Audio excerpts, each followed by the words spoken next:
हमेशा ऐसा स्कैम होता है, 500 का नोट दो, 100 रुपये बचाने की कोशिश करते हैं। अभी दोबारा लड़के आई हूँ मैं, तब 100 रुपये लेके आई, बाहर निकल के बाहर आई तो देखा 100 रुपये कम थे। मेट्रो से कभी भी टिकट लो तो ये हमेशा ध्यान रखना।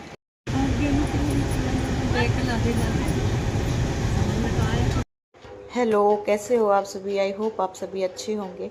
ये व्लॉग मैं स्पेशल आप लोगों के लिए बता रही हूँ कि मैं कैसे इटावा से दिल्ली गई और क्या क्या हुआ मेरे साथ। अगर आप लोग अगली बार जाओ तो सजग ज़रूर रहना।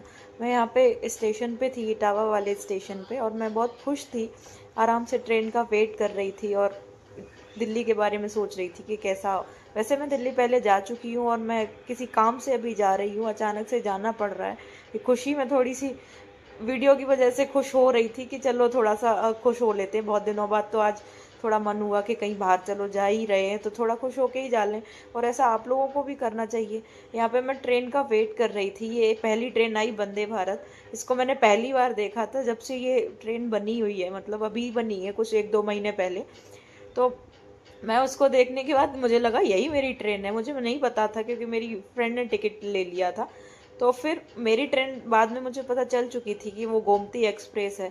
और मैं यहाँ बैठी बस ये देख रही थी कि मेरी ट्रेन कब आती है कब आती है, मैं ये वेट कर रही थी।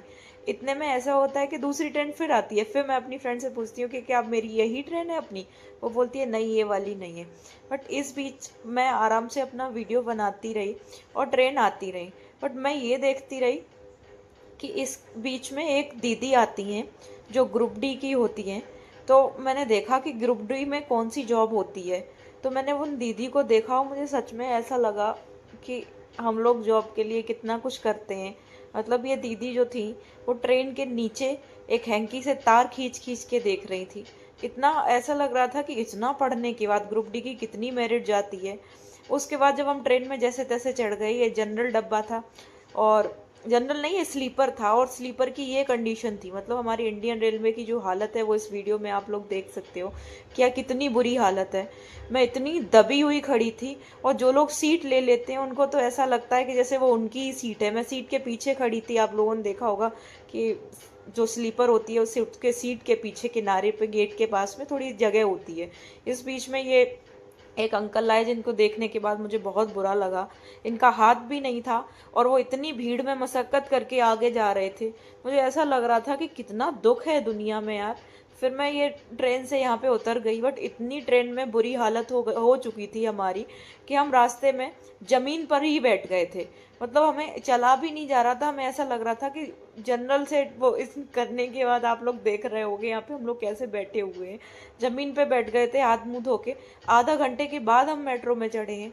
मैं ऐसा लग रहा था कि बस जन्नत मिल गई और हम यहाँ पे खुश हो रहे थे, मतलब कि चलो ट्रेन से हमारी जान छूटी, हम जनरल डब्बे से आज के बाद कभी नहीं आएंगे। मुझे बस इतना पैसा कमाना है कि भगवान जनरल डब्बे से सफ़र ना करना पड़े। इतनी भीड़ होती है, वो लोग सीट लेने के बाद ऐसा लगता है उन लोगों को कि उन्होंने बस दुनिया खरीद ली है। खड़ा भी नहीं होने देते हैं वहाँ पे। और जबकि मैं ऐसा वैसे हमेशा ले लेती हूँ टिकट। यहाँ पे मेट्रो में भी ऐसा झमेला होने लगा है कि मैं मेट्रो में टिकट ले रही थी, उन्होंने 500 का नोट लिया और 100 रुपये गिरा दिए। ये मैं वही बता रही हूँ कि उन्होंने 500 का नोट लिया और 100 रुपये गिरा दिए। आप लोग मेट्रो में कभी भी जाओ, अपनी मेट्रो की कॉस्ट DMRC एक ऐप होता है, वहाँ से अपनी टिकट की कॉस्ट देख लो और अच्छे से वहाँ से टिकट करो। वो लोग बहुत ऐसा घपला करते हैं, 100 रुपये गिरा के आपके 100 रुपये खा जाते हैं। तो आप लोग हमेशा अपनी मेट्रो का ये हिसाब ज़रूर रखना। ट्रेन में सीट मिली नहीं मिली, उसके बाद मेट्रो पे भी इतनी भीड़ थी। मैंने मेट्रो में आके देखा कि आज तो सीट कहीं है ही नहीं। पूरा 6 घंटे मैं खड़े खड़े सफ़र करके आई हूँ। पैरों में इतना दर्द हो रहा है, ऐसा लग रहा है कि क्या ही आ गए। और खुशी देख रहे हो तो थोड़ा सा मेरी आदत है, मैं थोड़ी खुश होती रहती हूँ ऐसे ही ऐसे फालतू की बात पे। और मैं यहाँ पे बता रही हूँ, इस लड़की ने 100 रुपये का चूना लगा दिया होता, क्योंकि 600 रुपये उसको दे दिए और उसने 200 रुपये बचाने की कोशिश की, उसमें मैं पहुंच गई थी तो मैंने बचा लिए। यहाँ पे मेट्रो में भी मुझे सीट नहीं मिली और मैं ये देख रही थी कि आज कितनी किस्मत खराब है, मतलब कि यहाँ पे भी हमें सीट नहीं मिली। फाइनली मुझे जब मेट्रो चेंज की तो एक सीट मिल गई और मैं इतनी खुश हो गई कि चलो फाइनली सीट तो मिली। यहाँ पे मैं वही कह रही थी कि पूरे 6 घंटे हो गए और मैं खड़े खड़े कैसे रह रही हूँ। इतने दिनों से दुख मिलता ही जा रहा है। फिर मैंने ये अमीरों वाली फीलिंग ली, मस्त एस्केलेटर वाली लिफ्ट से चढ़ के आई। बट मुझे अच्छा नहीं लगा क्योंकि इससे अच्छी तो मुझे वही सीढ़ियाँ लग रही थी। तो फिर मैं इस पर भी चढ़ने लग गई थी जल्दी जल्दी, इसलिए कि चलो थोड़ा सा तो अपने पैरों को ठीक ही कर लो, वैसे भी खड़े खड़े ऐसे हो गए थे कि पूरे सुन्न पड़े जा रहे थे। उसके बाद में मैं अपने स्टेशन पे आ गई, मुझे उत्तम नगर जाना था, मुझे मेरी सिस्टर का एडमिशन कराना था, उसकी वजह से मैं यहाँ पे आई थी। बट मैंने सोचा चलो दिल्ली आ ही गए तो थोड़ी सी शॉपिंग कर लेते हैं। तो मैं जाती हूँ शॉपिंग के लिए चाबड़ी बाज़ार।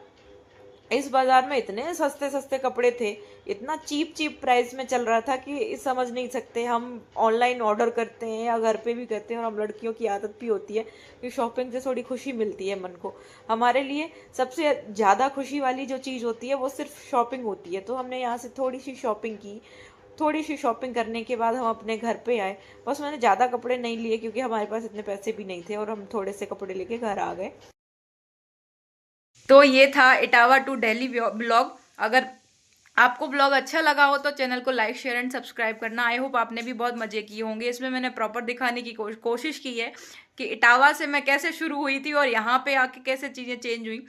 तो love you all, take care, bye bye.